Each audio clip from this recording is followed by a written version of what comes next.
एक शख्स था जिसका नाम था स्तिफनोस, एक भीड़ में खड़े होकर मसीह की गवाही दे रहा था। और उसी भीड़ में एक और शख्स खड़ा था जिसका नाम था शाऊल। उस वक्त क्या होता था, जब कोई शख्स व्यवस्था से बाहर कोई शिक्षा देता था तो उस व्यक्ति के ऊपर पथराव करके उसका कत्ल करने की सहमति दी गई थी। यानी कि उस शख्स को जान से मार दिया जाता था जब कोई व्यवस्था के खिलाफ बोलता था। तो इसके बाद मसीहों को बहुत ज़्यादा सताया जाने लगा, कलीसियाओं को उजाड़ने लगे। और जो ये शख्स था शाऊल, ये मसीहों के घर में घुस कर मसीहों को घसीट कर पुरुष स्त्रियों को लेकर जेल में डाल देता था।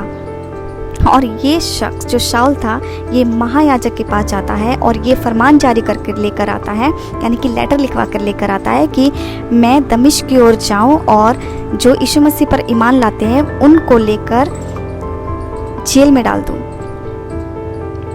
और इसके साथ रास्ते में दमिश्क की ओर जा रहा था तो एक घटना इसके साथ घटती है और यीशु मसीह इसके सामने प्रकट हो जाते हैं और इतनी तेज ज्योति चमकती है और यीशु मसीह उसे कहते हैं कि हे शाऊल तू मुझे क्यों सताता है। और वो ये कहता है कि मैं यीशु हूँ जिसे तू सताता है, तू मुझे क्यों सताता है। यीशु मसीह उसको ये कहते हैं, ये नहीं कहते कि तू मेरे लोगों को क्यों सताता है, उसने ये कहा कि तू मुझे क्यों सताता है।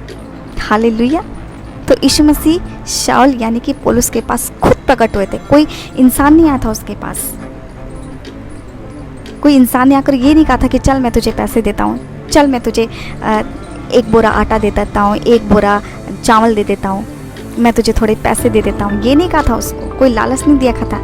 अच्छा खासा व्यक्ति था शाऊल, अच्छे घराने से था, कोई गरीब इंसान नहीं था। आजकल के लोग क्या कह रहे, तुम्हें पैसा दिया गया, तुम्हें चावल दिया गया, तुम्हारे घर में राशन भर दिया गया, तुम्हें लालच दिया गया है। अरे झूठ बोलना बंद कर दीजिए।